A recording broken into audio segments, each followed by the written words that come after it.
Dona Helena Ribeiro tinha 73 anos e vivia há tanto tempo dentro de um hospital psiquiátrico estadual que já não lembrava quando havia parado de ser chamada pelo nome.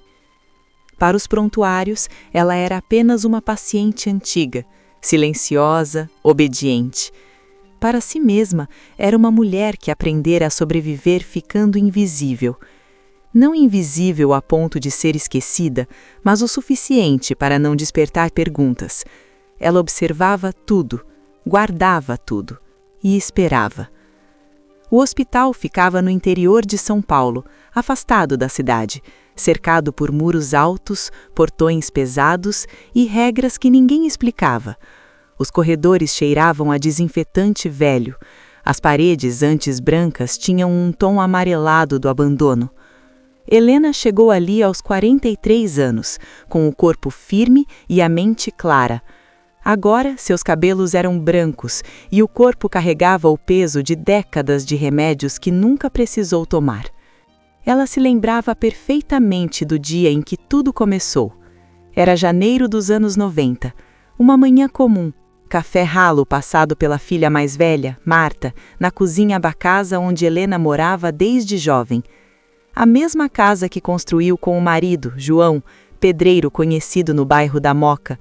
Uma casa simples, mas quitada, cheia de memórias, fotos antigas e móveis feitos por ele mesmo.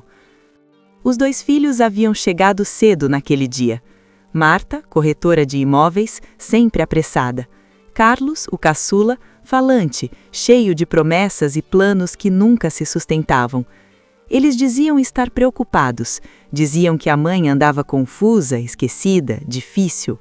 Helena estranhou, mas acreditou. Que mãe não acredita nos filhos? Carlos sugeriu uma consulta, um médico conhecido.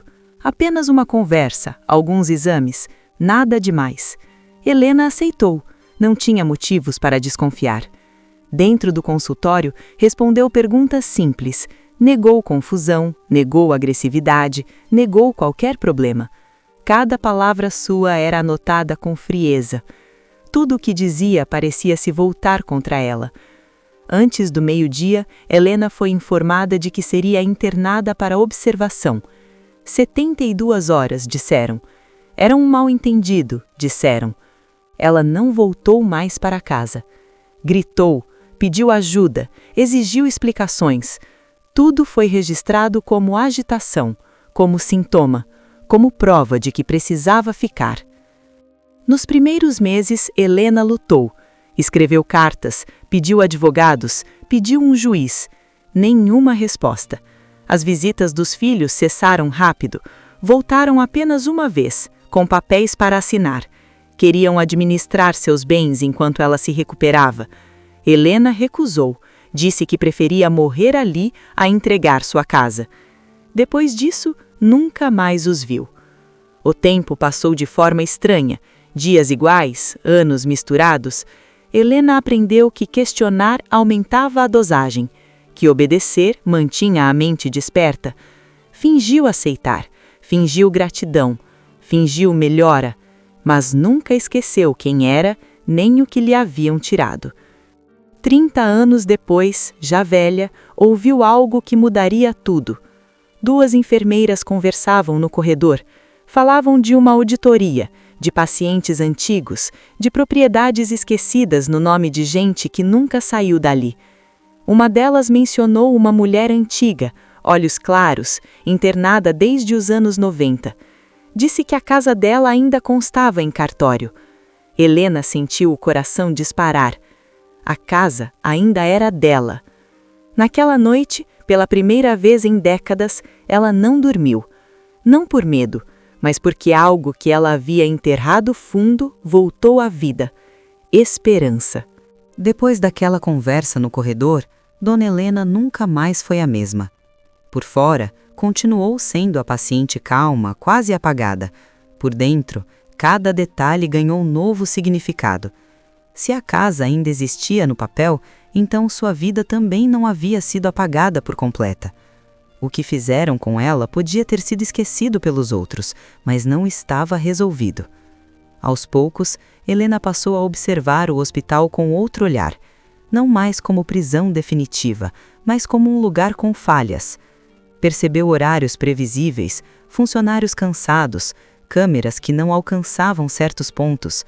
Aprendeu que a tensão era uma forma de resistência. Durante anos, não planejara fugir. Agora, planejava. O corpo, porém, era um obstáculo. 3 décadas de remédios desnecessários haviam enfraquecido seus ossos, seu fôlego, sua confiança física. Ainda assim, ela se testava em silêncio. Caminhava nos horários permitidos, media distâncias, observava como o joelho reagia, como o peito queimava ao esforço. Não havia pressa, havia necessidade.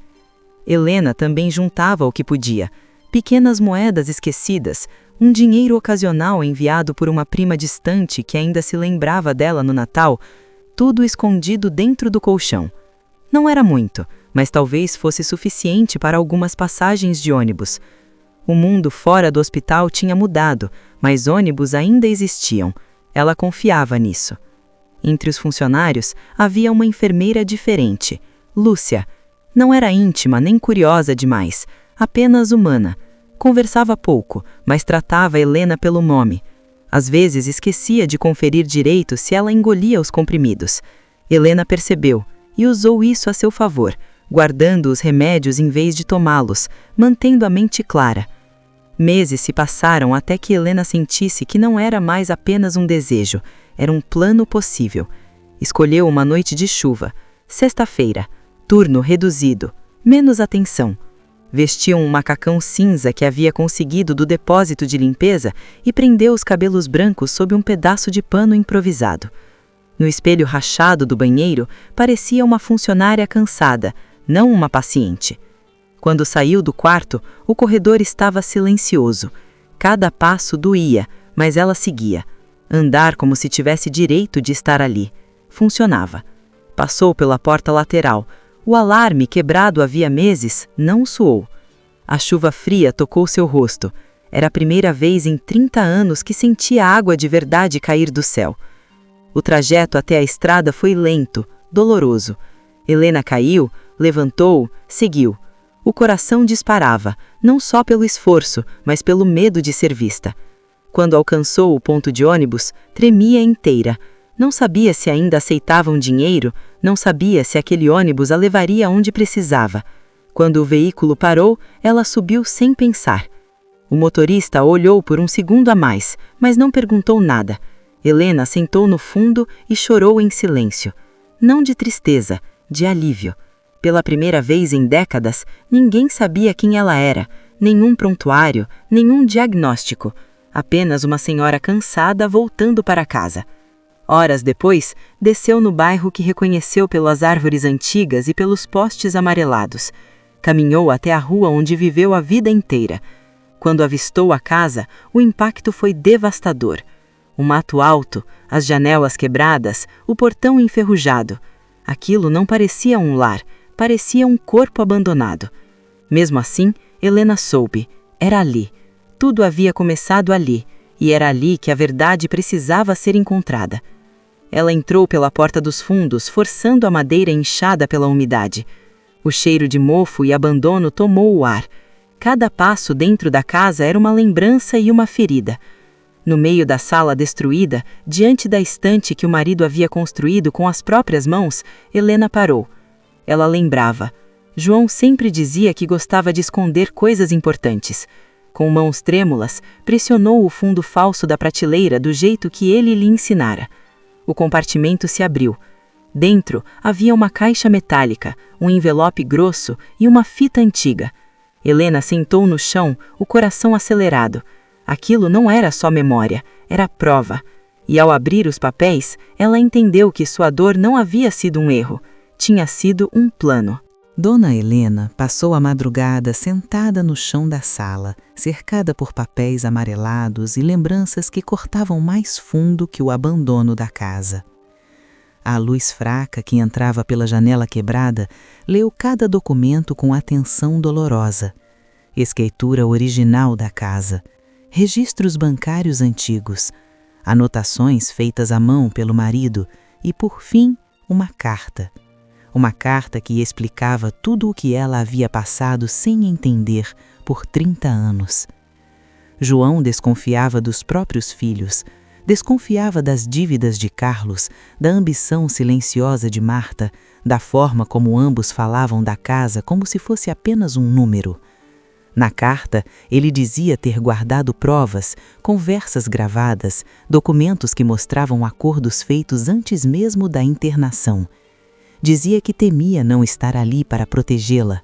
Dizia que, se ela estivesse lendo aquilo, era porque o pior havia acontecido. Mas o que fez Helena perder o fôlego não foi a carta, foi um papel com timbre médico, datado de dias antes de sua internação. Um médico afirmava por escrito que não havia motivo real para interná-la à força. Em seguida, no mesmo documento, aceitava realizar a avaliação mesmo assim, mediante pagamento em dinheiro. Exigia a presença dos 2 filhos para confirmar a versão deles. Helena leu aquilo 3 vezes. As mãos tremiam, o coração parecia falhar. Não fora um erro, não fora excesso de zelo. Seus próprios filhos haviam pago para que ela fosse considerada louca. Haviam comprado seu silêncio, comprado sua prisão. O sol começou a nascer enquanto Helena ainda estava ali, imóvel. O corpo cansado, ferido pela fuga, pela idade, pelo choque. A casa rangia com o vento da manhã. Ela sabia que não podia ficar ali por muito tempo. Estava fraca, machucada, sem documentos. Era oficialmente uma fugitiva. Se fosse encontrada, seria levada de volta, medicada, calada para sempre. Passou os dias seguintes escondida no porão da casa. Dormia pouco, comia quase nada, saía apenas à noite para comprar água e pão com o dinheiro que encontrara na caixa metálica. Cada sirene distante fazia seu corpo gelar. Cada carro que diminuía a velocidade parecia uma ameaça. A ferida nas costas infeccionou, o joelho inchou. Houve momentos em que Helena pensou em desistir. Pensou que talvez tivesse sido melhor não ter saído. Pelo menos lá dentro havia comida, um teto seguro. Mas então lembrava da carta, do marido, da verdade. E entendia que voltar seria morrer em silêncio. No 3º dia, reuniu forças e foi até a biblioteca pública do bairro. Entrou com passos inseguros, sentindo os olhares curiosos sobre suas roupas sujas e o cansaço estampado no rosto. Pediu para usar um computador. Levou tempo até aprender. Tudo era diferente, mas persistiu. Pesquisou o nome do médico, descobriu que ele havia se aposentado, que outras denúncias existiam, abafadas. Procurou os nomes dos filhos. Carlos havia sumido, cheio de processos. Marta aparecia sorridente em fotos de imóveis de luxo, bem-sucedida, respeitada, enquanto a mãe apodrecia e esquecida. Helena imprimiu tudo o que pôde, gastou as últimas moedas. Com os papéis na bolsa, seguiu o endereço de um pequeno escritório de assistência jurídica gratuita. Não tinha certeza se alguém a ouviria, já havia sido ignorada antes, mas não tinha outra escolha. Foi recebida por uma advogada jovem, olhar atento, voz firme. Helena contou tudo, desde o café fraco naquela manhã distante até a fuga na chuva. Mostrou os documentos, a carta, o acordo médico. A advogada leu em silêncio, o rosto ficando sério. Quando terminou, disse algo que Helena não ouvia há décadas. Disse que acreditava nela, mas também disse que seria difícil, que o tempo havia passado, que os culpados tinham recursos, que mexer com isso poderia trazer consequências perigosas, exposição, retaliação, tentativas de descredibilizá-la novamente. Helena respirou fundo. 30 anos haviam tentado apagá-la. Ela não tinha mais nada a perder, e pela primeira vez alguém estava disposto a lutar ao seu lado. A partir daquele dia, a vida de Dona Helena deixou de ser silenciosa. A advogada cumpriu a promessa e levou o caso adiante. Um jornalista investigativo se interessou pela história. Outros nomes surgiram, outras famílias, outras internações suspeitas assinadas pelo mesmo médico. O que parecia um drama isolado revelou um esquema antigo, sustentado pelo descrédito imposto a quem ousava falar. Quando a matéria veio a público, o hospital se defendeu em notas frias. O médico, já idoso, não chegou a enfrentar um julgamento criminal. O tempo o protegeu, mas sua carreira foi manchada, seus registros analisados, seu nome exposto. Não era a punição perfeita, mas era a verdade finalmente visível. Carlos, o filho que sempre falou demais, desapareceu antes de ser encontrado. Deixou dívidas, rastros e silêncio. Marta tentou negar. Disse que foi manipulada. Disse que acreditava estar ajudando a mãe, mas os documentos falavam por si. O acordo médico citava sua presença, sua assinatura, seu papel na faça. No acordo final, Marta devolveu oficialmente a casa, criou um fundo para garantir o cuidado da mãe pelo resto da vida. Não pediu perdão. Helena também não pediu. Algumas feridas não se fecham com palavras, elas apenas cicatrizam com a verdade. A casa levou meses para ser restaurada. Telhado novo, janelas, portas, mas Helena manteve a estante, o compartimento secreto, aquele espaço onde o marido havia guardado não só papéis, mas fé. Fé de que um dia ela saberia, fé de que não estava errada. Na sala renovada, Helena passou a acordar cedo, sentar perto da janela e sentir o sol tocar o rosto, pequenos gestos que lhe foram roubados por 3 décadas. Andava devagar, com dores que não desapareceriam, mas com uma leveza que nunca mais perdeu. Quando perguntaram o que sentia, ela pensou antes de responder. Disse que não sentia vingança, nem alegria completa. Sentia algo mais simples e mais raro. Sentia que finalmente sua história existia fora da própria cabeça, que o mundo havia parado de chamá-la de louca e começado a chamá-la de mulher. Dona Helena não recuperou os anos perdidos, não recuperou o marido, não recuperou a juventude, mas recuperou algo que tentaram destruir de forma definitiva: sua identidade, seu nome, sua verdade. E talvez o mais importante seja isso: histórias como a dela não são apenas sobre o passado, são avisos sobre o perigo de sistemas que não escutam, sobre o peso da palavra quando ela é negada, sobre quantas pessoas ainda podem estar presas, invisíveis, esperando que alguém acredite. Se essa história tocou você, reflita. Quantas vezes alguém ao seu redor tentou falar e foi desacreditado? Quantas verdades foram chamadas de exagero, de loucura, de drama? Deixe seu comentário, sua opinião importa. E se quiser continuar ouvindo histórias que precisam ser contadas, siga o canal, porque enquanto houver silêncio, haverá injustiça.